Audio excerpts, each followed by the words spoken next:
Meus amados e queridos irmãos, uma ótima noite a todos. Hoje eu gostaria de compartilhar com os irmãos o texto que se encontra em Marcos, capítulo 1, verso de número 1. Marcos, capítulo 1, verso de número 1.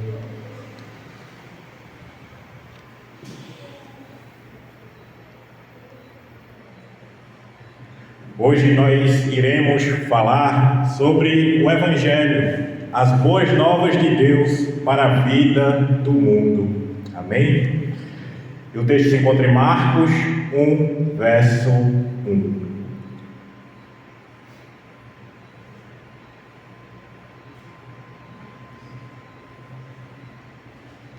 E a palavra do Senhor nos diz: princípio do Evangelho de Jesus Cristo, Filho de Deus.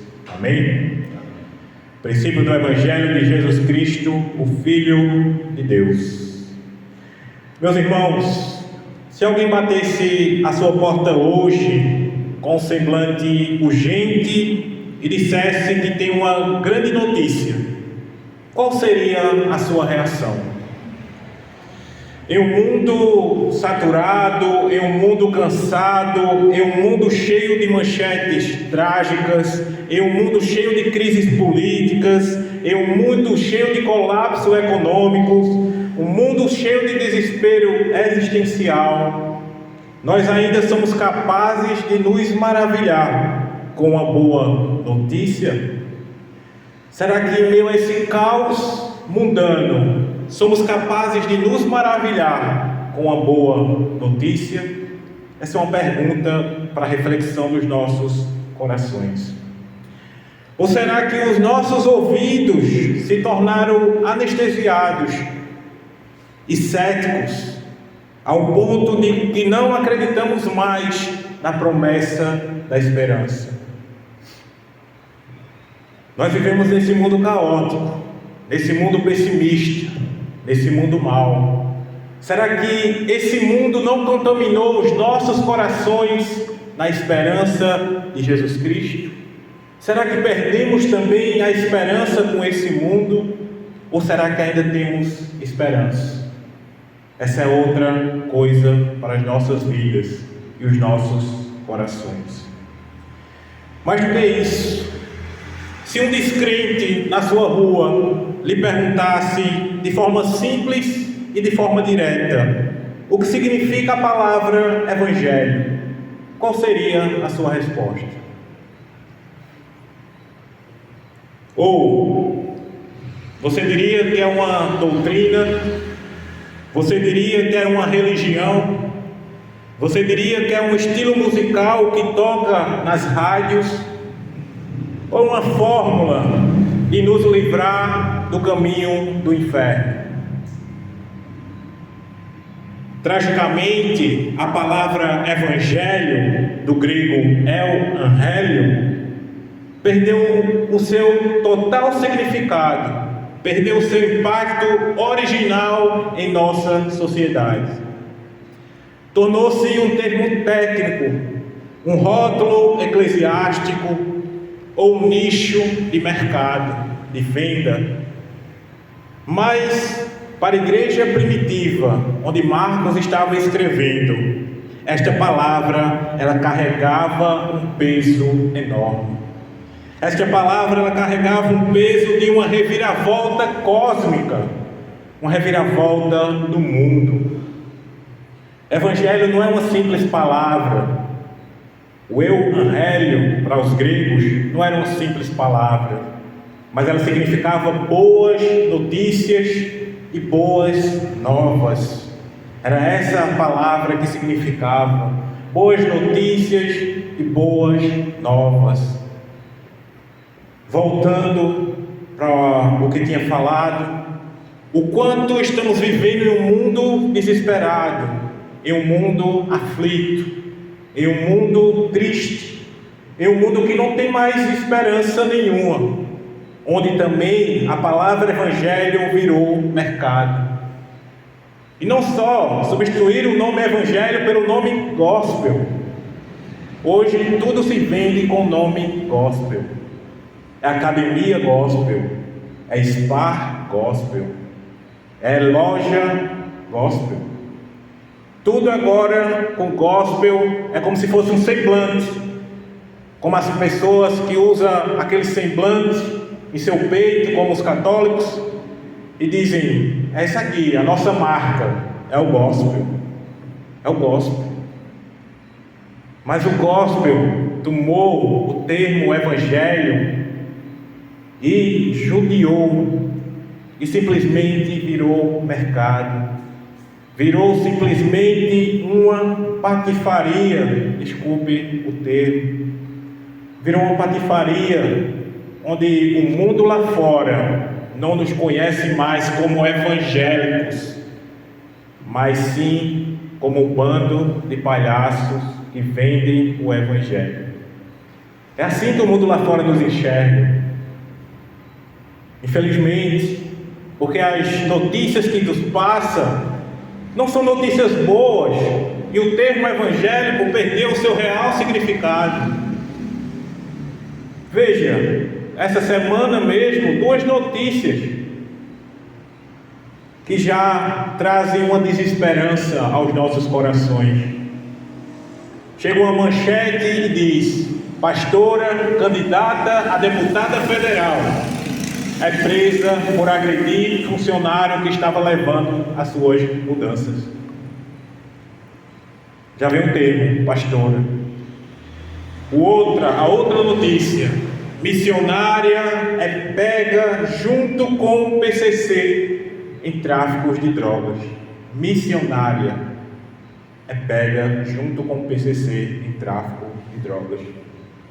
O que está acontecendo com o nosso país? O que está acontecendo com os termos eclesiásticos, os termos sérios? Se perderam. É difícil hoje você ir lá fora e dizer que é evangélico, porque as pessoas veem um bando de palhaços. É um termo que perdeu o real significado. Novamente, repetindo, evangelho significa boas notícias e boas novas. Boas notícias e boas novas. Infelizmente, não estamos vivendo boas notícias nem boas novas. Estamos vivendo ao contrário, más notícias e péssimos testemunhos do evangelho.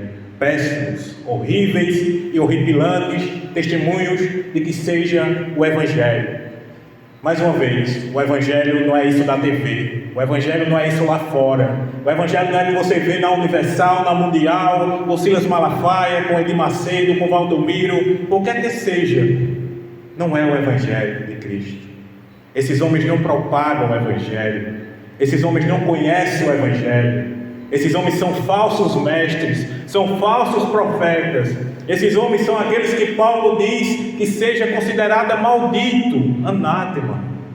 Esses homens são essas pessoas que ganham mídia, que sobem e que ganham visibilidade no mundo, onde o mundo muda o termo evangélico para esses homens, mas o termo evangélico não significa isso. Nós estamos vivendo dias terríveis com isso, com esse termo. E novamente precisamos voltar à Bíblia para entender o que significa esse termo. Marcos é muito claro, é muito direto para dizer o que significa o Evangelho. Ele diz: princípio do Evangelho de Cristo, o Filho de Deus. O livro de Marcos é dividido em 3 partes. Primeiro, quem é Jesus. Segundo, o que Jesus fez e realizou. Terceiro, como as pessoas reconheceram Jesus. O livro de Marcos é dividido nestas 3 partes. E aqui ele começa falando quem é Jesus. Jesus é aquele que carrega o Evangelho. É aquele que carregou as boas notícias. As boas notícias. As boas novas. Jesus não é apenas um filho de Deus, como eram os reis daquela época. Eles eram considerados um Filho de Deus. Mas aqui em Marcos é enfático e direto em dizer que Jesus é o Filho de Deus.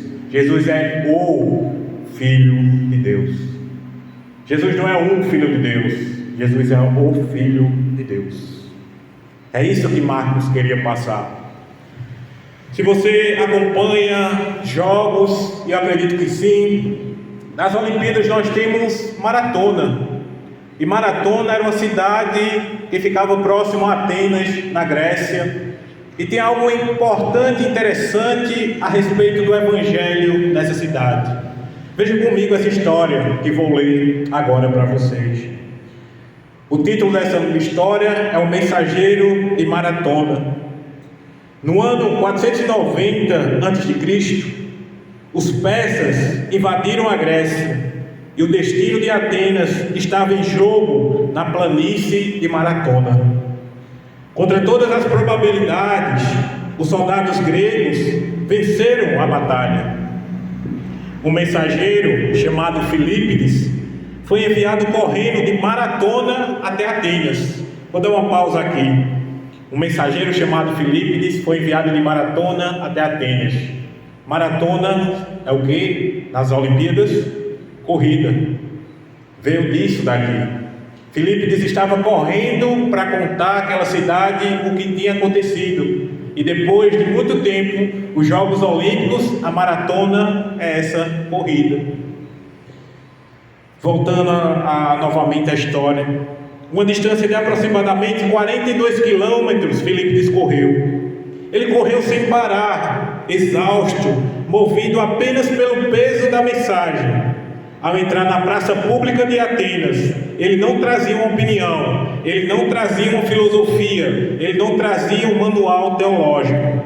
Ele caiu exausto e antes de morrer, ele conseguiu clamar uma única palavra que dizia: vitória, vencemos.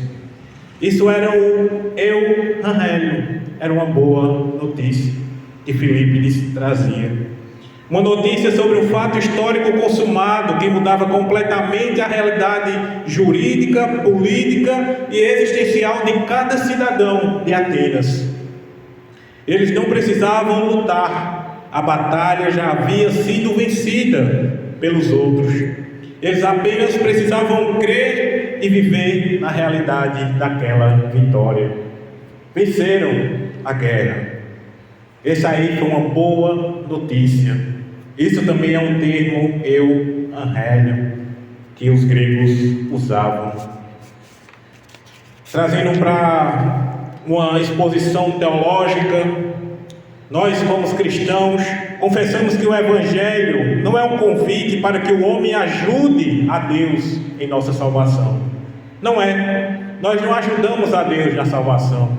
Nós não temos total responsabilidade ou movimento que faça com que Deus mude os seus planos soberanos.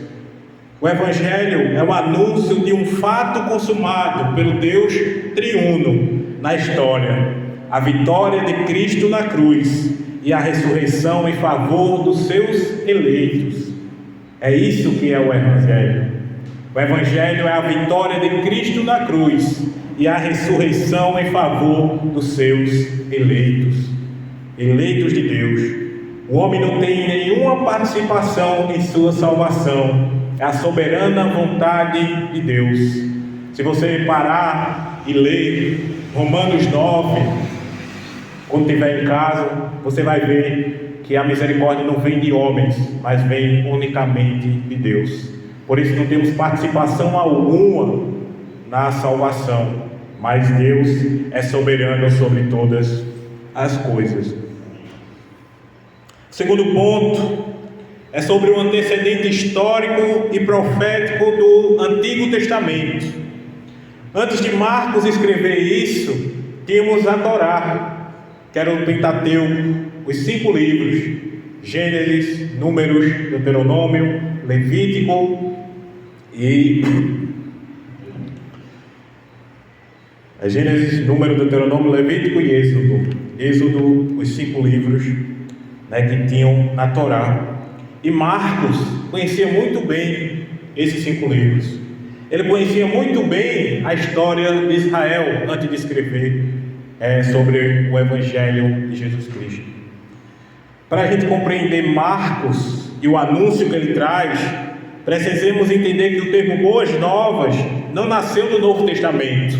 O termo Boas Novas já nasce no Antigo Testamento, já nasce na Bíblia hebraica, já nasce no povo de Israel, antes de Marcos ir para outra cultura, que era a cultura greca-romana, que eram os gregos e os romanos. Ele possui raízes profundas na história pactual de Deus com seu povo no Antigo Testamento. Ao contrário do erro comum de imaginar que o Antigo Testamento descreve apenas um Deus irado e um povo vivendo sob misericórdia jurídica, sendo julgado todo o tempo, toda a Escritura, de Gênesis a Malaquias, celebra a bondade e a fidelidade de Deus à sua aliança. Todo o livro de Gênesis a Malaquias no Antigo Testamento celebra a bondade e a fidelidade de Deus à sua aliança com o povo de Israel. O desenvolvimento mais claro e glorioso da linguagem do Evangelho no Antigo Testamento encontra-se nos profetas maiores, especificamente no livro de Isaías, e você pode estudar em casa, como falei, Romanos 9, mas temos também Isaías do capítulo 40 ao capítulo 66, que nos fala toda essa história de bondade e fidelidade de Deus. Conhecido como o livro da consolação de Israel, esses livros, Isaías 40 a Isaías 66, é conhecido como o livro da consolação de Israel. O cenário histórico de Israel era de profunda dor. O povo estava quebrado, o povo estava dividido, o povo estava exilado na Babilônia, sem templo, sem lar e debaixo de uma grande opressão. Nas noites escuras do exílio babilônico, a pergunta que ecoava no Salmo 137 e no coração de cada israelita era: onde está o Deus Salvador? Será que ele falhou com a sua aliança? Como diz também o Salmo 137, onde está o nosso Deus Salvador? E é exatamente esse cenário de desespero que o profeta Isaías levanta uma voz e usa a linguagem das boas novas. Isaías vai dar ânimo àquele povo. Ele vai dizer: eu sei que vocês estão quebrados, eu sei que vocês estão sendo oprimidos, eu sei que vocês estão sendo exilados, vocês estão sendo divididos, vocês não têm mais templo, não têm onde mais adorar. Eu sei de todas essas coisas, mas eu também sei que existe ainda boas notícias, que ainda existem boas novas. Então, meu irmão, minha irmã, saiba que ainda existem boas notícias. Não sei como está a sua vida, mas saiba que existem boas notícias, boas novas, que é o Evangelho de Jesus Cristo. Ainda há esperança para aquela coisa que você pensa que não existe mais esperança. Ainda existe esperança, e essa esperança está na figura de Jesus Cristo, nosso Senhor. É Ele o verdadeiro Evangelho, é Ele a verdadeira boa notícia, é Ele a verdadeira boas novas. Eu sei que estamos passando por momentos difíceis, eu sei que estamos vivendo em um mundo difícil, como eu disse no começo, crises econômicas, crises políticas, brigas e mais brigas, e desesperanças em meio a tudo que tem acontecido, especialmente no Brasil. Mas eu sei que existe um Deus que reina sobre todas as coisas. Eu sei que existe um Cristo que há de voltar, por isso clamamos Maranata, ora vem Senhor Jesus. Clamamos Maranata, ora vem Senhor Jesus. Aqui não vai se acabar nada, tudo será transformado, é novo céu e nova terra, pois Jesus já é rei, Jesus já reina. Jesus, desde que pisou nessa terra, Ele já é o Rei dos Reis, é o Senhor dos Senhores. Não tem desesperança alguma para nós que confessamos e professamos a nossa vida a Cristo. Não existe desespero, não existe desesperança, não existe nada que nos possa abalar do amor de Deus que está em Cristo Jesus, nosso Senhor, como diz o apóstolo Paulo. Não existe essa desesperança, mas devemos ser alegres na alegria que Deus irá fazer, que Deus irá cumprir a sua palavra, E essa promessa é promessa de que realmente irá acontecer, pois estamos aqui pelo fato de cremos que Cristo voltará um dia para buscar a sua igreja, a sua noiva. Amém? Então, Isaías, e você pode abrir Isaías 40, verso 9, Isaías 40, versículo 9.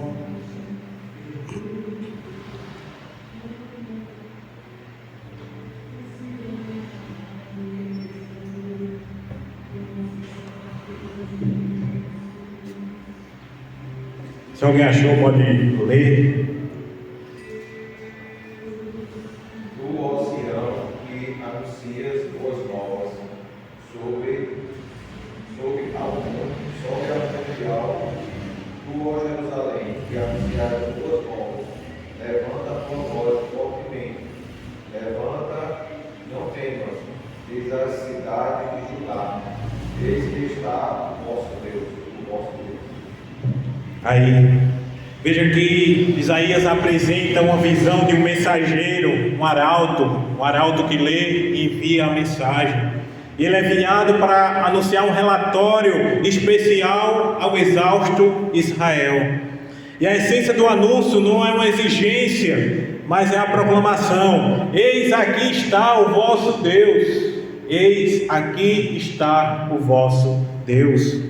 É uma proclamação, não é uma exigência, é uma proclamação de que Deus irá fazer, é uma proclamação de acreditar que Deus está controlando todas as coisas, o tempo, o espaço, tudo está nas mãos de Deus Todo-Poderoso. Assim também era com Israel, não era exigência humana, mas ele estava proclamando: eis, aqui está o vosso Deus. Abra também Isaías 52, verso 7. Quem achar também pode ler, verso 7 até o verso 10.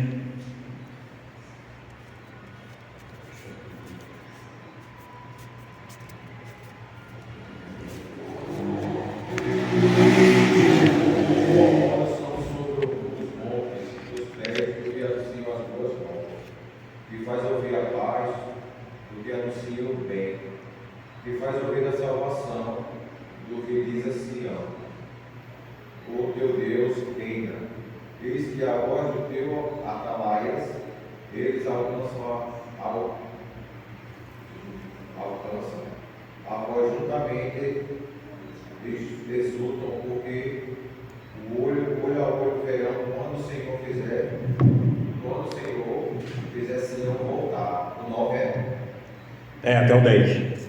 Clamai cantando, exaltai juntamente, deserto de Jerusalém, porque o Senhor consolou a seu povo, remiu a Jerusalém. Ó Senhor, desnudou o seu santo braço, perante os olhos de todas as nações, e todos os confins da terra verão a salvação do nosso Deus.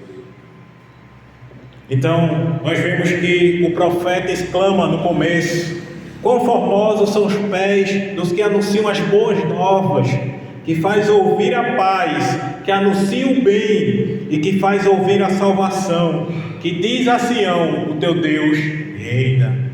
Então aqui nós temos duas linguagens: acreditar que existe um Deus, como diz Isaías no capítulo 40, verso 9, eis aí está o seu Deus, e acreditar que Ele reina sobre todas as coisas.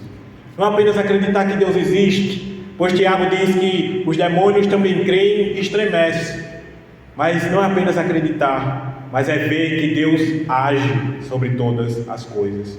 Deus está em ação sobre as nossas vidas, constantemente, 24 horas por dia, todos os dias. Quando lemos o Salmo 139 no começo, vemos que Deus é onipotente e onisciente. Ele não para, Ele não dorme, Ele não descansa, Ele cuida de todas as coisas, porque Ele reina eternamente.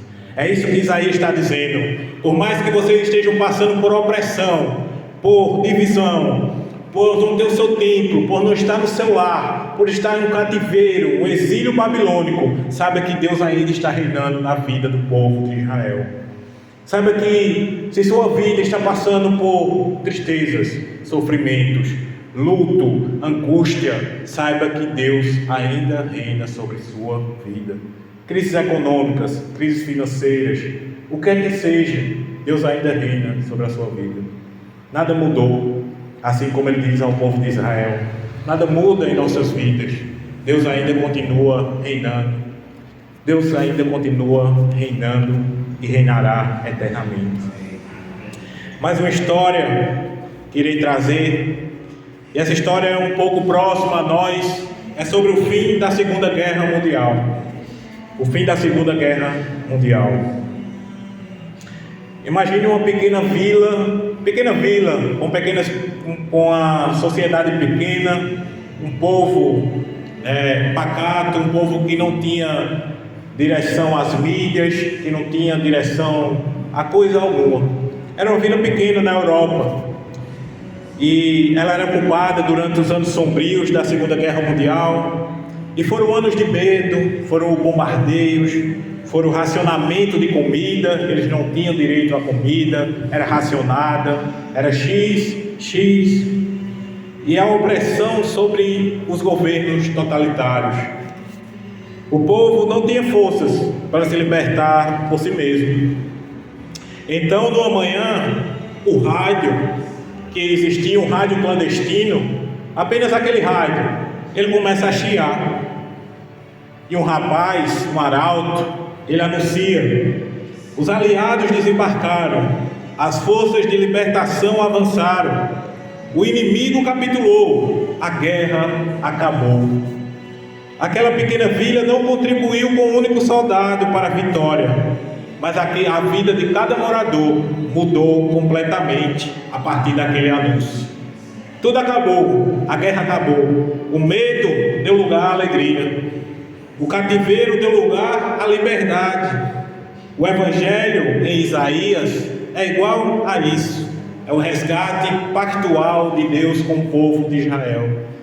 Ele se aproxima, ele liberta seu povo da escravidão, ele reconstrói e foi destruído e traz justiça em paz em um mundo caótico. O nosso Deus reina. E não é diferente hoje. Estamos vendo noticiários de muitas guerras. As guerras não acabaram. Talvez as notícias tenham acabado, porque agora substituíram as guerras pela Copa do Mundo. Mas a Copa do Mundo hoje acabou. Amanhã volta novamente a notícia das guerras. É assim que funcionam as mídias. Quando tinha a Copa não existia mais guerra, mas amanhã já existe guerra novamente. Os noticiários vão estar falando da guerra da Ucrânia com a Rússia, da guerra do Irã com os Estados Unidos. Tudo voltará. E essas guerras existem, não pararam de existir, estão aí.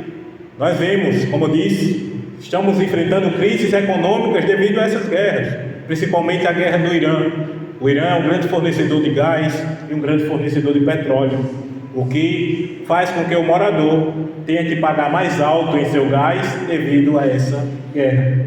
Então a guerra afeta todos os povos, de qualquer maneira, a guerra afeta todos os povos, não apenas aquele povo que está envolvido. E temos também a guerra da Palestina e Israel. Mas temos aqui uma boa notícia. Hoje tivemos uma boa notícia. A Espanha ganhou da Argentina. Que boa notícia. Uma notícia maravilhosa. A Espanha ter ganho da Argentina foi maravilhoso para o povo brasileiro. Isso foi maravilhoso. Todo o povo brasileiro esperava isso. A Espanha ter ganhado da Argentina, isso foi uma boa notícia para nós essa noite. Mas é isso. Nós vivemos uma vida assim. Uma vida onde existem guerras, rumores de guerras, crises econômicas, crises políticas, e vamos viver sempre essas vidas, pois o mundo todo está envolvido de uma maneira ou de outra. Sempre estamos envolvidos nisso. Mas temos que ter um pouco de alegria. E obrigado, Espanha, por trazer alegria.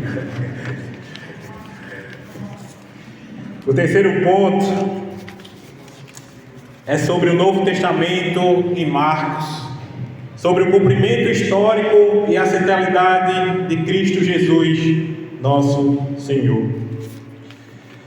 Quando abrimos o Novo Testamento, no Evangelho de Marcos, nos deparamos com a impressionante declaração de abertura, princípio do Evangelho de Jesus Cristo, o Filho de Deus.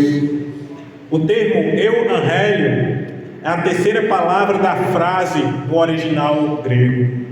Marcos está deliberadamente conectando a história que ele vai contar com a esperança profetizada por Isaías. Isaías profetizou, Marcos replicou a boa notícia que vem agora através de Jesus Cristo. Jesus Cristo agora é o centro não apenas do povo de Israel, mas do mundo inteiro.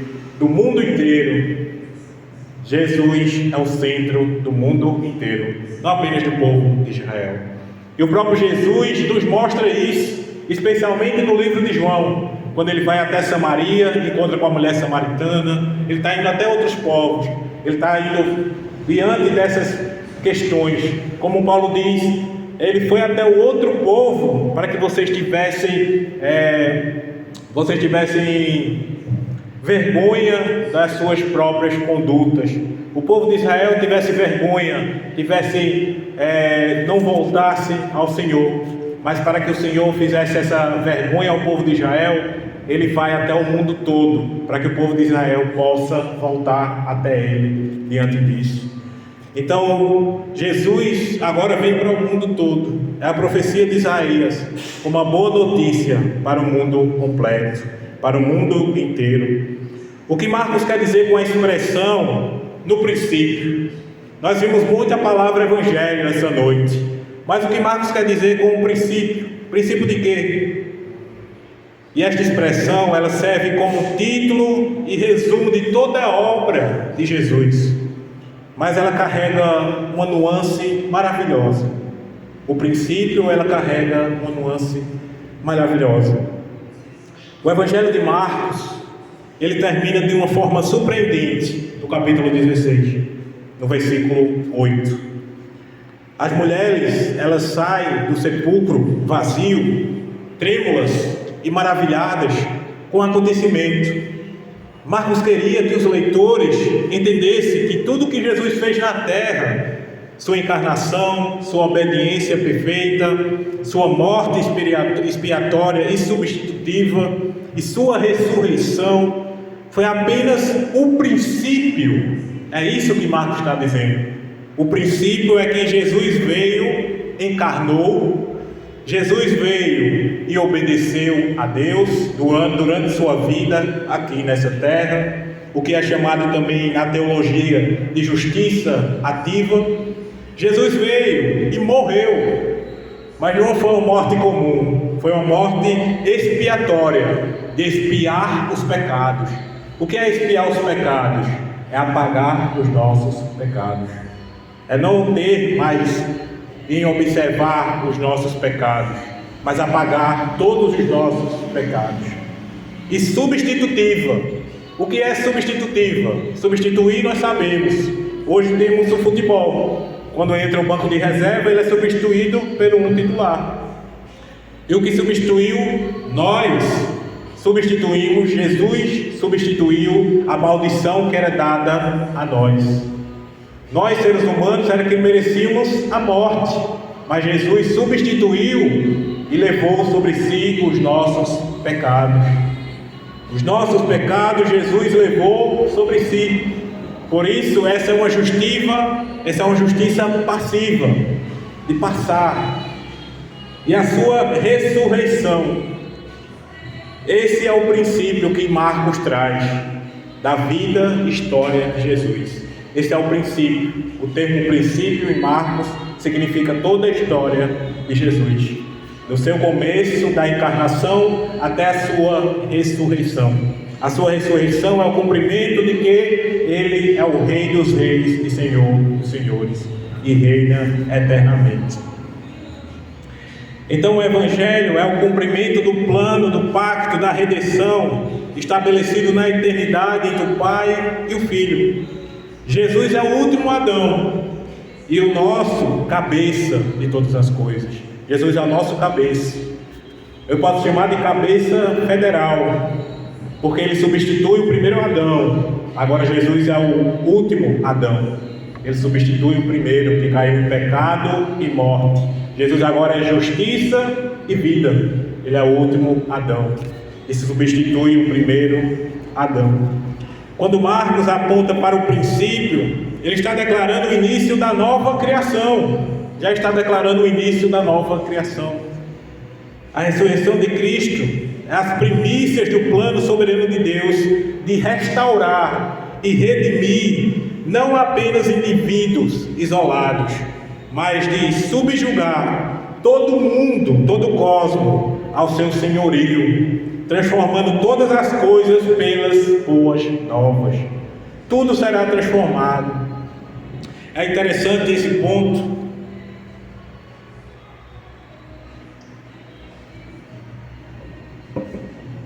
Esse ponto é interessante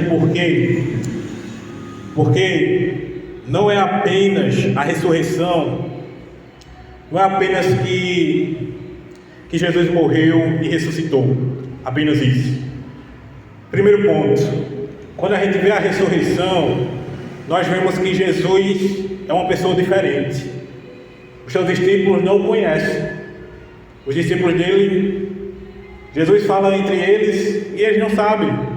Depois é que eles vão conhecer pela voz do Senhor, não pelo seu aspecto, da sua imagem, mas pela voz.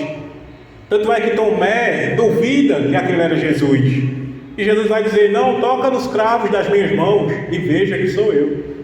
Ou seja, existe uma mudança completa de todas as coisas. O nosso corpo será transformado. Isso não é uma palavra minha, é uma palavra do apóstolo Paulo. O apóstolo Paulo diz que nossos corpos serão transformados no abrir e no fechar dos olhos. Além disso, não apenas nossos corpos serão transformados, o cosmo, o mundo será transformado. O Apocalipse de João, ele diz claramente: existirá novos céus e nova terra. Novos céus e nova terra. Porque Deus tem um plano perfeito. O primeiro jardim Deus criou, mas não ficou aí. Veio o pecado ao mundo, mas Deus não acabou com o pecado, pois ele diz: o último inimigo do homem é a morte. Mas a morte, ela foi vencida na cruz por Jesus Cristo. E agora, como cristãos, vivemos a ressurreição. Nós vivemos a ressurreição, porque a ressurreição é a transformação de todas as coisas. É a transformação da tristeza para a alegria, a transformação do desânimo para a esperança, a transformação da carne para a eternidade. É tudo transformado, tudo transformado. É isso que é a palavra evangelho, é essa que é a boa notícia. A boa notícia para o cristão é a ressurreição de Jesus Cristo. Pois Paulo vai dizer: se não houvesse ressurreição, a nossa fé era vazia, a nossa fé era inútil, a nossa fé não valia de nada. Mas por haver ressurreição, somos de fato filhos de Deus. Essas são as palavras do apóstolo Paulo. Paulo nos fala isso. A nossa esperança não está nesse mundo, no aqui e no agora, mas a nossa esperança está na eternidade com Cristo, para todo sempre. Isso é importante e interessante colocar em nossas mentes e nossos corações, pois, como eu disse no começo, estamos vivendo em um mundo vazio, em um mundo maluco, e muitas vezes isso escapa do nosso coração. Essa esperança escapa de nós. Nós apenas vemos a igreja como um manual de regra e fé, vemos no automático, como robôs. Saímos daqui, voltamos à mesma coisa, mas não é assim. Devemos olhar para as pessoas, para que veja que aquele povo também deve ser restaurado por Cristo. Aquele mundo é restaurado por Cristo. Por que se preocupar com a natureza? Porque a natureza pertence a Deus e será transformado. Por que se preocupar com o ser humano? Porque o ser humano foi criado à imagem e semelhança de Deus. Simplesmente isso. Simplesmente isso. Nós fomos criados à imagem e semelhança de Deus. E Deus criou todas as coisas, como Ele disse, boa. Tudo que Deus criou é bom. Mas o ser humano, com a sua pecaminosidade, com a sua maldade, fez que tudo se tornasse mal. E isso se chama pecado. Pecado. Pecado. Muitos colocam como nome de demônio, mas simplesmente pecado. Pecado. Simplesmente pecado. Não existe demônio nenhum, mas é o pecado que nos corrompe. É o pecado que pode nos levar a sermos endemoniados. É o pecado. É o pecado. O pecado que nos leva a todas essas coisas. E o pecado faz separação entre nós e o nosso Deus, como também diz Isaías. E o Evangelho de Marcos, ele deixa claro que as boas novas não se concentram em uma fórmula mística ou mágica, ou em um legalismo religioso, mas em um relacionamento vivo com o Senhor e Messias Jesus Cristo. Meu irmão, minha irmã, você tem mantido um relacionamento vivo com o Senhor Jesus Cristo todos os dias da sua vida? Você tem passado momentos orando, que é falando com Ele? Não precisa ser muito, apenas um momento de tirar para você respirar, uma pausa no trabalho, um momento que você acorda, um momento que você dorme. Você tem feito isso, de buscar o Senhor?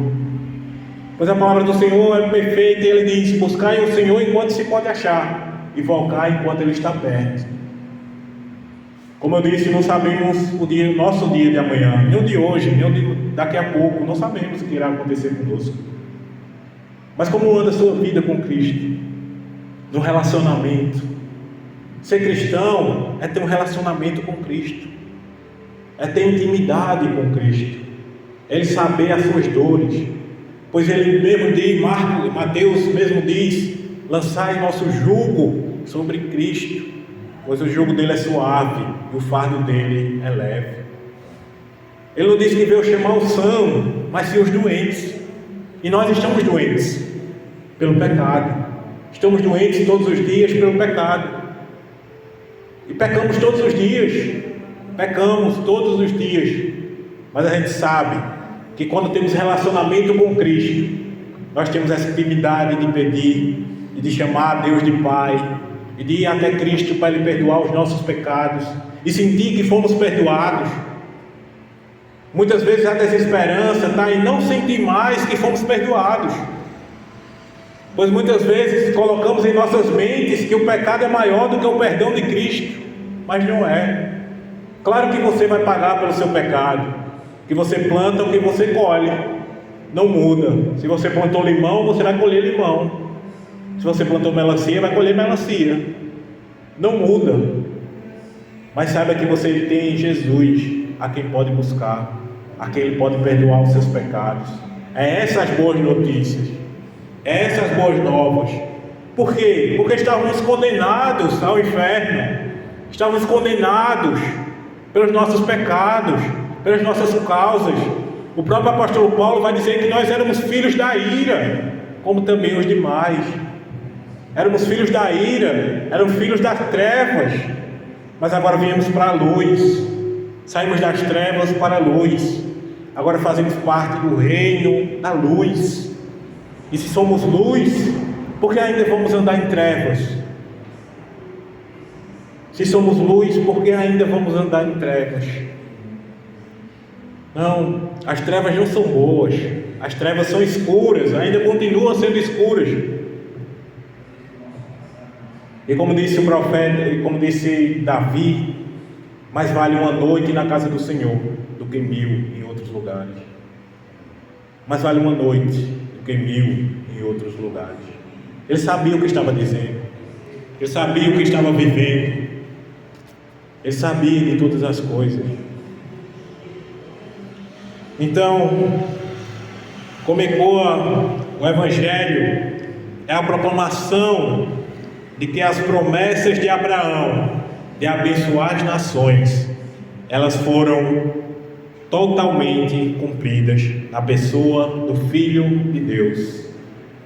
Através de Abraão, Deus de Abraão abençoa todas as nações através do seu Filho Jesus Cristo. Se você quiser ler em casa, Lucas capítulo 2, versos 10 e 11, Romanos 16, verso 25 e 26 e Gálatas 3, verso 8. Repetindo, Lucas 2, 10 e 11, Romanos 16, 25 e 26 e Gálatas 3, 8. Amém? Para concluirmos a mensagem dessa noite, o Evangelho de Marcos é definitivo e não deixa margens para dúvidas ou neutralidade. Não podemos ser neutros, não podemos duvidar. Se as Escrituras elas falam de tudo isso, o Evangelho não é uma alternativa religiosa para melhorar a nossa vida terrena, não é. Mas é um anúncio soberano e absoluto da esperança de Deus para um mundo devastado pelo pecado, pela corrupção e pela depravação total. Esse é o anúncio da esperança em Deus, para que vençamos o pecado, a corrupção e a depravação total humana. Portanto, diante da soberania de Deus manifesta em Cristo, a conclusão desta mensagem é direta e exige uma resposta imediata do seu coração. O Evangelho nos confronta com duas verdades absolutas. A primeira verdade: se você está necessitando da graça de Cristo, se você reconhece a sua miséria espiritual, o seu cativeiro sobre o pecado e a sua incapacidade de salvar a si mesmo, o Evangelho anuncia que a sua libertação foi paga integralmente no Calvário. O mandamento do Evangelho é simples e objetivo: arrependei-vos e crede no Evangelho, arrependei-vos e crede nas boas novas, nas boas notícias. Descanse inteiramente na suficiência e na graça irresistível de Cristo Jesus. Descanse inteiramente na suficiência e na graça de Cristo Jesus, nosso Senhor. E para a igreja como um todo, seu Evangelho registrado em Marcos é apenas um princípio. Nós somos a continuidade dessa missão sagrada. Fomos comissionados por Deus para espalhar essa luz, espalhar essa alegria, espalhar essa bondade a cada pessoa e a cada lugar, sabendo que o nosso trabalho no Senhor não é em vão, mas que o seu reino triunfará soberanamente sobre todo o mundo, sobre todo o cosmos. É isso que nós temos: crer que Jesus perdoa e descansar nesse perdão, e fazer com que o Evangelho seja propagado pelo todo o mundo, por todo o mundo.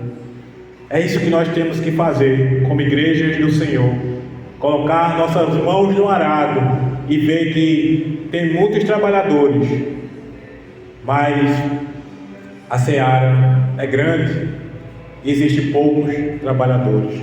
Devemos colocar a nossa mão no arado e ir trabalhar para o Senhor. Que Deus, pois, nos abençoe e que a Ele seja dada a glória para todos sempre. Amém. Fique de pé, vamos orar ao Senhor.